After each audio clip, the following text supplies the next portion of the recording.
오늘은 대림절 세 번째 주일입니다. 대림절은 주님의 오심을 기다리는 절기입니다. 그러면 여러분, 우리는 이 절기에 주님의 오심을 어떻게 기다려야 할까요? 세례 요한은 주님의 오심을 준비하기 위해 예수님보다 먼저 보내심을 받았던 사람입니다. 그래서 이번 대림절에는 성경이 증언하는 세례 요한의 이야기를 통해 우리가 어떻게 주님을 기다려야 할지를 살펴보고 있습니다. 세례 요한은 이스라엘에 영적으로 아주 큰 영향을 끼쳤던 사람입니다. 어느 정도로 큰 영향력을 끼쳤는가? 마태복음 3장 5절과 6절에 나오는 말씀입니다. 그때에 예루살렘과 온 유대와 요단강 부근 사람들이 다 요한에게로 나아가서 자기들의 죄를 자백하며 요단강에서 그에게 세례를 받았다. 많은 이스라엘 사람들이 그를 찾아왔다고 합니다. 그들 중에는 바리새인과 사두개인도 있었고 세리와 군인도 있었습니다. 요즘 말로 하면은 높은 사람도 있었고 그리고 서민들도 있었습니다. 당시 유대교의 체계 안에서 보면 거룩하다고 여겨지는 종교인들뿐만 아니라 죄인이라고 여겨지던 그런 사람들도 찾아왔습니다. 그들은 세례 요한의 설교를 듣고 이제는 새로운 삶을 살아야 되겠다, 그렇게 다짐합니다. 그리고 지금까지 살아왔던 죄악된 생활을 청산하고 세례를 받습니다. 세례 요한의 사역은 이른바 영적 각성 운동이었습니다. 잠든 이스라엘의 영성을 깨우는 그런 일이었습니다. 마가복음 6장 17절에서 20절에 이런 말씀도 나옵니다. 헤롯은 요한을 잡아오게 하여서 옥에 가둔 일이 있었다. 헤롯이 자기와 형제간인 빌립의 아내 헤로디아를 아내로 맞았으므로 요한이 헤롯에게 형제의 아내를 차지하는 것은 옳지 않다고 말해왔기 때문이다. 그래서 헤로디아는 요한에게 원한을 품고 요한을 죽이고자 하였으나 뜻을 이루지 못하였다. 그것은 헤롯이 요한을 의롭고 성스러운 사람으로 알고 그를 두려워하며 보호해 주었고 또 그의 말을 들으면 몹시 괴로워하면서도 오히려 달게 들었기 때문이다. 이 말씀에 따르면 갈릴리 지역을 다스리던 분봉왕 헤롯 안티파스는 자기를 공격하는 세례 요한을 옥에 가두기는 하였지만 더 이상의 해코지는 하는 것을 원치 않았다고 합니다. 왜냐하면 그는 의롭고 성스러운 사람이어서 헤롯 안티파스 자신도 존경심을 가지고 있었기 때문이다, 그렇게 말합니다. 우리는 이 말씀을 통해서 간접적으로 당시 세례 요한의 영향력이 사회의 어디에까지 뻗치고 있었는지를 가늠할 수 있습니다. 뿐만 아닙니다. 사도행전 18장 24절과 25절을 보면요, 그런데 알렉산드리아 태생으로 아볼로라는 유대 사람이 에베소에 왔다. 그는 말을 잘하고 성경에 능통한 사람이었다. 그는 이미 주님의 도를 배워서 알고 있었고 예수에 관한 일을 열심히 말하고 정확하게 가르쳤다. 그렇지만 그는 요한의 세례밖에 알지 못하였다. 알렉산드리아는 이집트에 있는 도시입니다. 그런데 그 알렉산드리아 출신의 아볼로가 어떻게 세례 요한의 세례를 알고 있었을까요? 세례 요한은 요단강의 작은 곳에서 세례를 베푸는 일을 했습니다. 그런데 어떻게 알렉산드리아라는 큰 대도시의 사람이 이 세례 요한을 알았을까요? 그는 세례 요한의 영적 각성 운동에 영향을 받은 것입니다. 비록 실제로 세례 요한을 따라다니지는 않았지만 영적으로 많은 영향을 받은 것입니다. 이상의 구절들을 통해서 보면 당시 세례 요한의 영향력이 얼마나 컸는지를 알 수 있습니다. 유대 일반 시민들부터 그리고 왕에 이르기까지 뿐만 아니라 국경을 넘어서 이집트까지 그의 영향력은 미치고 있었습니다. 상황이 이쯤 되자 어떤 사람들은 세례 요한을 통해 하나님의 나라가 임하지 않을까 기대합니다. 그리고 혹시 저분이 메시아가 아닐까 이렇게 생각하는 이도 나타났습니다. 그래서 이것을 안 유대교 지도자들이 사람을 보내어서 요한에게 묻습니다. 당신은 누구십니까? 그때 세례 요한이 무엇이라고 대답합니까? 20절입니다. 요한이 드러내어 말하고 숨기지 아니하니 드러내어 하는 말이 나는 그리스도가 아니라 한데, 여기서 드러내어 말하다라는 말이 두 번 나옵니다. 이 단어는 헬라어 호볼로게오라는 단어인데요, 이 단어는 법정에서 사용되는 말로 사람들 앞에서 공적으로 증언할 때 사용하는 말입니다. 세례 요한은 공적으로 증언합니다. 나는 그리스도가 아니라. 그는 아주 분명하게 그리고 단호하게 말합니다. 그러자 사람들이 또 묻습니다. 그러면 당신은 누구십니까? 혹시 엘리야입니까? 여기서 엘리야라는 이름이 나오는 이유는 말라기서와 연관이 있습니다. 말라기 선지자는 마지막 때에 메시아가 오셔서 이 땅을 심판하실 것이다, 그렇게 예언합니다. 그리고 메시아가 오시기 전에 그 메시아의 길을 준비할 특사가 먼저 올 것이라고 했습니다. 말라기서 3장 1절.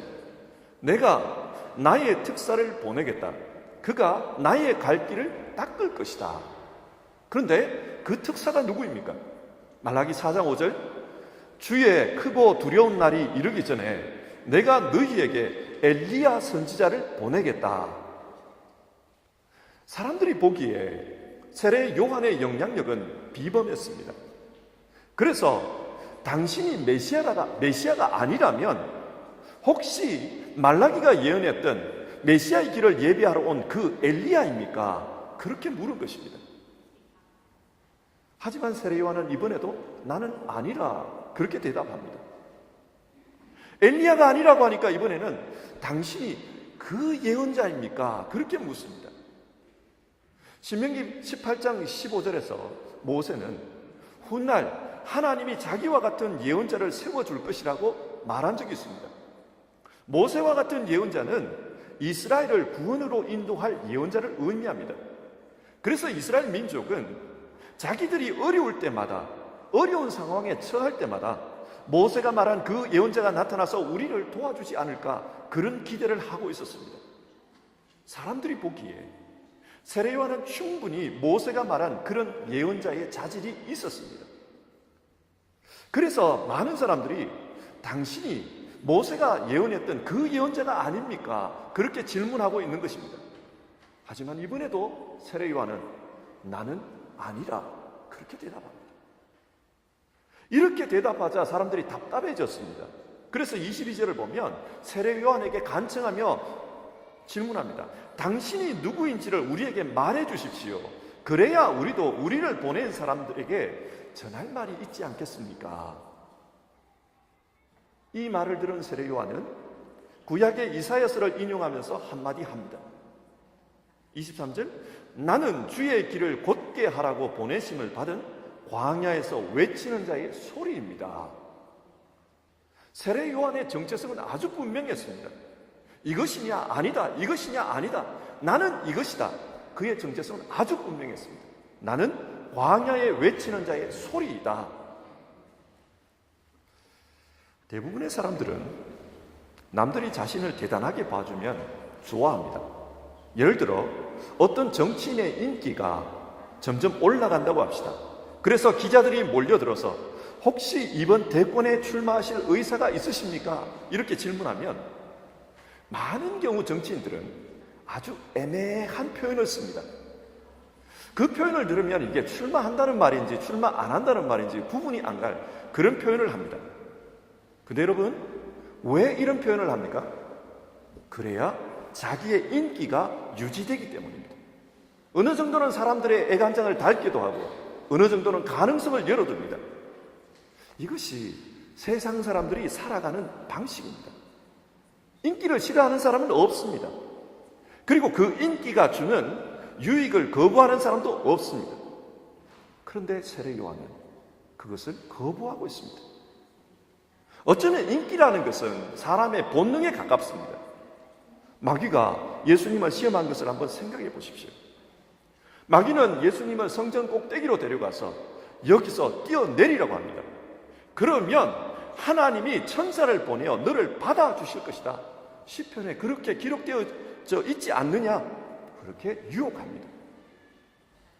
이때 마귀가 시험한 것은 인기의 문제입니다. 만약 성전 꼭대기에서 뛰어내렸는데 진짜 천사가 와서 주님을 받아주었다고 합시다. 그러면 그 성전에 모여 있는 사람들은 그 광경을 보고 열광할 것입니다. 저 사람은 하나님께서 받아주시는 사람이다. 저 사람은 천사가 보호하는 사람이다. 열광할 것입니다. 예수님은 한순간에 종교적인 스타가 될 수 있습니다. 여러분, 마귀가 왜 이런 시험을 했을까요? 사람에게는 좋은 것이지만 그러나 이것이 하나님 나라를 망치는 데에 가장 결정적인 요인이 될 수 있기 때문입니다. 당시 세례 요한도 인기가 많았습니다. 그래서 많은 사람들이 열광합니다. 당신이 메시아가 아닙니까? 당신이 그 선지자가 아닙니까? 심지어 자기를 좋아하지 않는 종교 지도자들과 세리들까지 자기에게 찾아와서 세례를 받습니다. 정치적으로 반대편에 서 있는 불편한 관계에 있는 헤롯 안티파스까지 존경한다고 말합니다. 이런 열기 속에 사람들이 이분이 메시아가 아닐까 그렇게 기대하고 있는데 세례 요한은 그 기대를 단호하게 거부해버립니다. 나는 아니라. 여러분, 왜 이렇게 했을까요? 그는 자기 정체성이 아주 분명했기 때문입니다. 거부할 수 없는 정체성을 가지고 있었기 때문입니다. 자, 그 다음 장면을 한번 보십시다. 세례 요한이 자신들이 기대했던 그런 사람이 아니라고 하자 이제는 사람들이 따지면서 달려듭니다.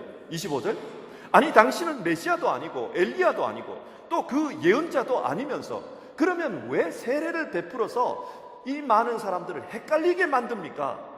그렇게 따지며 묻습니다. 그때 세례 요한의 대답은 내 뒤에 오시는 이 때문이다, 그 말입니다. 26절과 27절입니다. 나는 물로 세례를 베풀거니와 너희 가운데 너희가 알지 못하는 한 사람이 있었으니 곧 내 뒤에 오시는 그이다. 세례 요한의 관심은 자기 뒤에 오시는 메시아, 그분을 드러내는데 온통 집중되어 있습니다. 그리고 자신이 세례를 베푸는 이유도 그 메시아를 드러내기 위해서라고 합니다.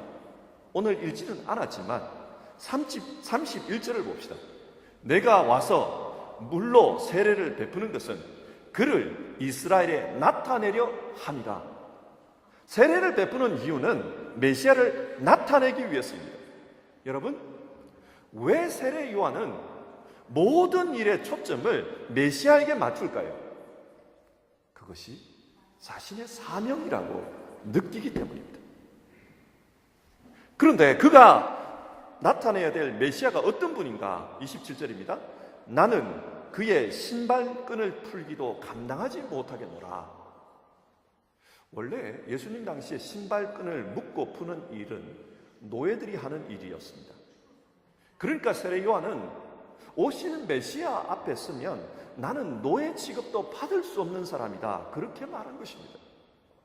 이 발언은 지금까지 세례 요한이 어떤 태도로 삶을 살아왔는지를 잘 보여주고 있습니다.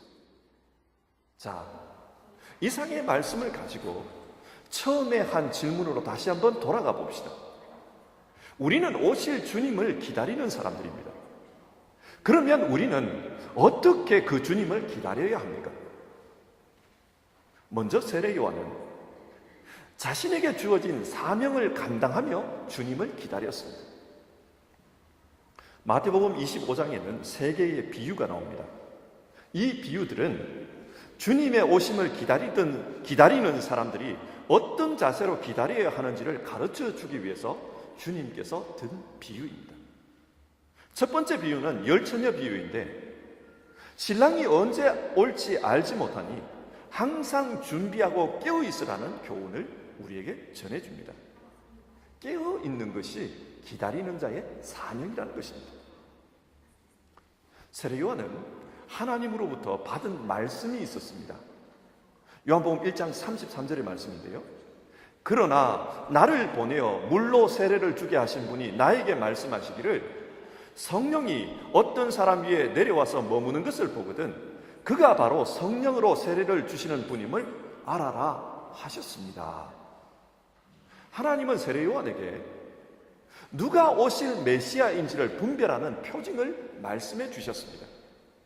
세례를 베풀 때 성령이 그의 위에 내려와 머무는 사람, 그 사람이 메시아라는 겁니다. 여러분, 이 말씀을 기억하고 한번 생각해 봅시다. 수많은 사람들이 세례 요한에게 세례를 받기 위해서 몰려옵니다.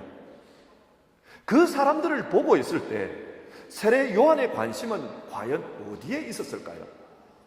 오늘은 좀 많이 모였네? 오늘은 별로야. 오늘 집회는 성공적이지 못해. 뭐 이런 생각을 했을까요? 아닙니다. 혹시 이 사람들 중에 하나님이 말씀하신 그분이 계시지는 않을까? 늘 신경이 쓰였을 것입니다. 혹시 이 사람들 중에 하나님이 말씀하신 그분이 계시는데 내가 잘못 봐서 그 하나님의 아들을 놓치는 것은 아닐까? 그는 늘 깨어 있을 수밖에 없었을 겁니다.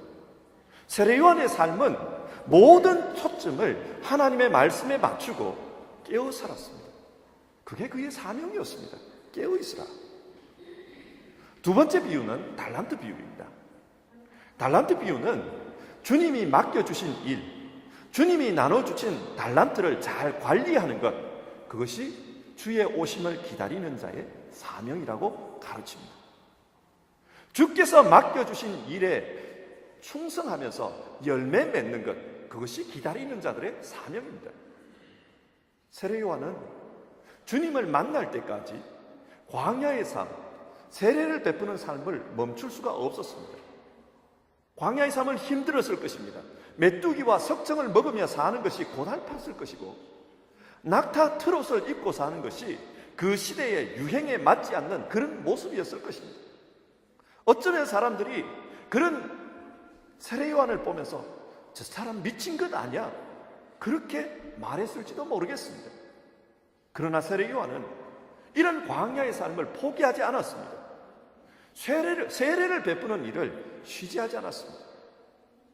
그것이 주님께서 자기에게 맡긴 일이기 때문입니다. 그 일이 5달란트의 가치가 있는지 1달란트의 가치가 있는지는 몰라도 주인의 신발끈을 묶는 종의 심정으로 자기에게 주어진 그 일에 충성했습니다. 주님을 기다리는 자의 사명은 하나님께서 맡긴 그 일에 충성하는 것입니다.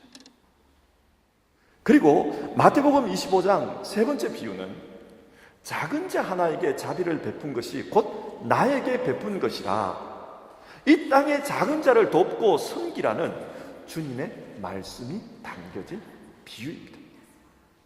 세례 요한은 주님을 만날 때까지 비록 세리가 찾아와도 그를 거부할 수 없었을 겁니다. 독사의 자식이 찾아와도 대면할 수밖에 없을 것입니다. 초라한 모습의 작은 자가 찾아와서 한 번만 만나달라고 해도 그들을 만나줘야만 했을 겁니다. 왜냐? 혹시 이들 중에 하나님이 말씀하신 그분이 있을 수도 있지 않는가, 그런 영적 부담감이 있었기 때문입니다. 그래서 세례 요한은 작은 자 하나도 혹시 이 사람이 예수님일 수도 있지 않느냐, 하나님의 아들일 수 있지 않느냐, 그런 심정으로 작은 자들을 죽게 하듯이 대했을 것입니다. 이것이 세례 요한의 사명이었습니다. 오늘 우리는 어떻습니까? 하나님은 우리 역시 사명을 감당하며 살아가기를 원하십니다. 사람에게 주어진 사명은 각자 다 다릅니다. 하나님께서 우리에게 주신 은사가 달란트가 다르듯이 우리의 사명은 다 다릅니다. 그러나 우리에게 공통분모가 있는데 그것은 하나님 앞에서 영적으로 깨어 있는 것입니다. 깨어 있어야 내게 주어진 사명이 무엇인지를 깨달을 수 있습니다. 그리고 깨어 있는 자만이 내 앞에 있는 작은 자를 죽게 하듯이 섬길 수가 있습니다. 그러면 여기서 질문이 있습니다. 하나님이 내게 주신 사명이 무엇인지를 어떻게 압니까? 이것은 현실적인 문제입니다. 내 사명이 무엇입니까? 예를 들어 생각해 봅시다. 저기에 있는 이 피아노는 정확한 소리를 내는 것이 자기의 사명입니다. 그런데 이 피아노에게 이 사명을 준 이가 누구입니까? 그것은 피아노를 만든 이입니다. 만든 사람이 이 물체의 존재 목적은 소리를 내는 것이다, 그렇게 정한 것입니다. 어떤 존재의 존재 목적은 그것을 만든 이에 의해 정해집니다. 사람도 마찬가지입니다. 하나님께서 우리를 만드셨습니다. 그러므로 우리의 존재 목적은 하나님과의 관계 속에서 분명하게 드러납니다. 세례 요한은 자신의 정체성을 광야에서 외치는 자의 소리라고 했습니다. 그런데 이 정체성을 그는 어떻게 알게 되었을까요? 광야에서 외치는 자의 소리, 이 말씀은 이사야서 40장 3절에 나오는 말씀입니다. 그렇게 보면 세례 요한은 틀림없이 이사야서를 읽은 사람입니다. 어린 시절 그는 광야에 보내져서 하나님 말씀을 읽으며 그 말씀을 묵상하며 그렇게 살았습니다. 그리고 그 말씀을 묵상하는 가운데 자기가 누구인지 자기 정체성을 깨달았던 겁니다. 자신을 지으신 하나님과의 관계성 속에서 나는 이런 목적을 타고난 사람이다, 자기를 깨달은 것입니다.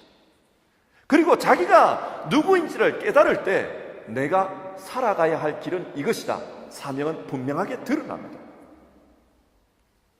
요한복음 1장 42절을 보면 예수님께서 베드로를 처음 만나서 이런 말씀을 하십니다. 네가 요한의 아들 시몬이니 장차는 개바라 하리라. 시몬, 흔들린다는 뜻입니다. 실제로 베드로의 삶은 흔들리는 갈대와 같은 모습을 많이 보여줍니다. 이렇게 했다 저렇게 했다, 신앙적으로 방황하는 모습이 자주 등장합니다. 그런데 주님은 그런 베드로를 개바, 즉 반석이라고 부릅니다. 여러분, 주님께서 베드로에게 무엇을 말씀하십니까?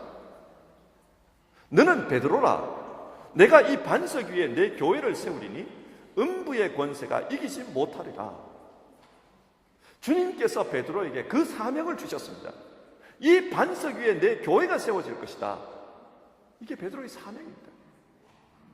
이 말씀을 들은 이후 베드로의 삶을 한번 보십시오.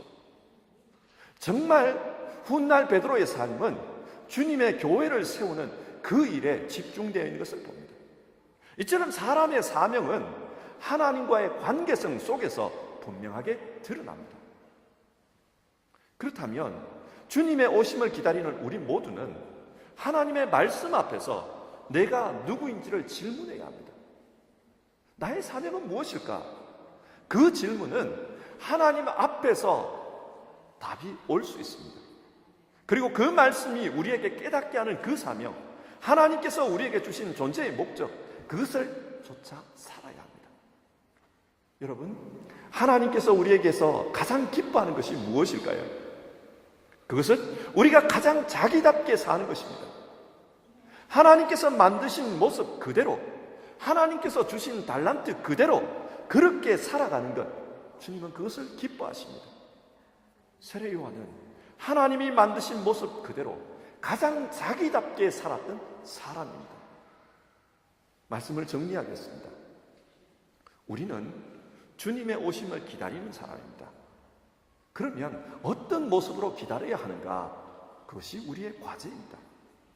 성경은 세례 요한의 모습을 통해 하나님과의 관계성 속에서 자기 정체성을 깨달으라고 권면합니다.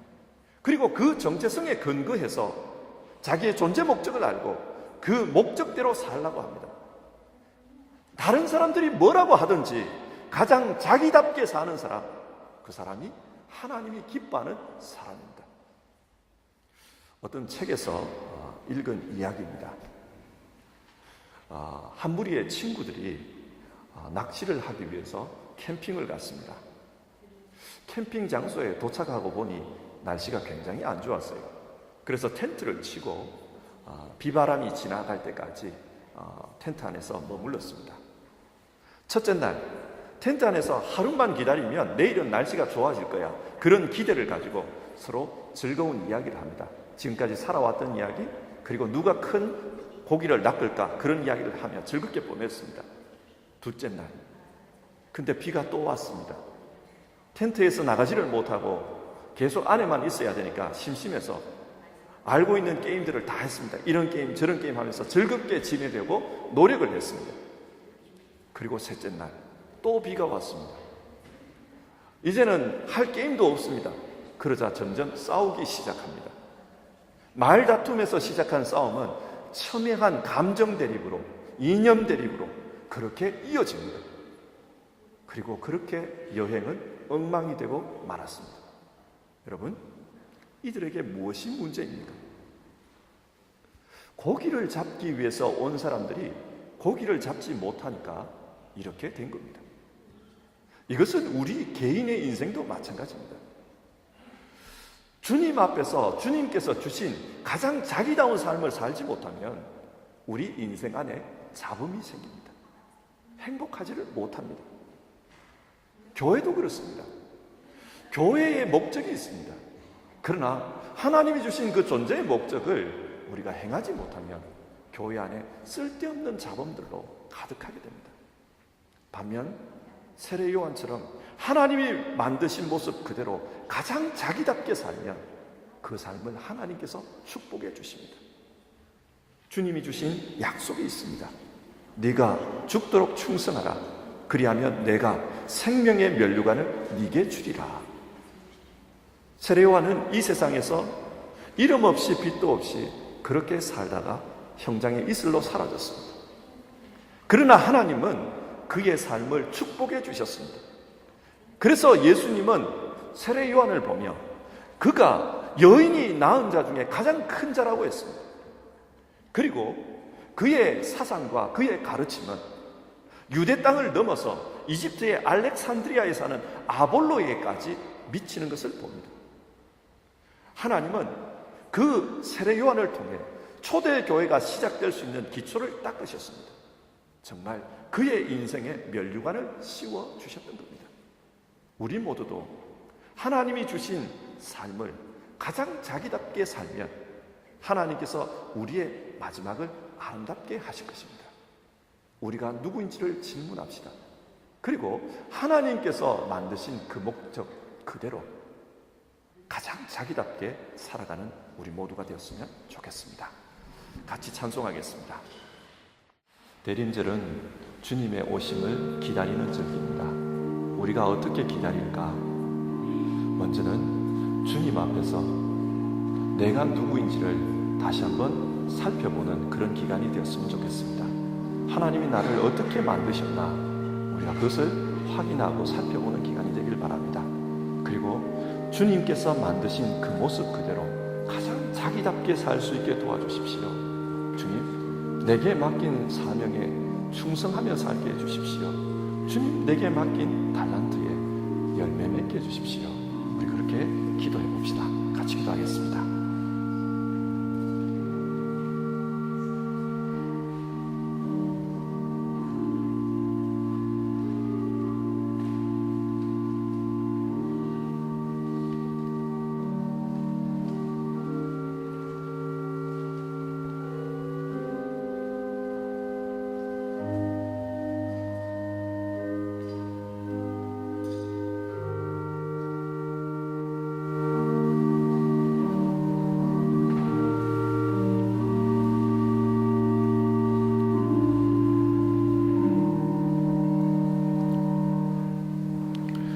주님, 대림절 세 번째 주 주님을 어떻게 기다릴까 세례 요한의 이야기를 통해 살펴보았습니다. 세례 요한은 하나님 앞에서 자기의 정체성이 분명했습니다.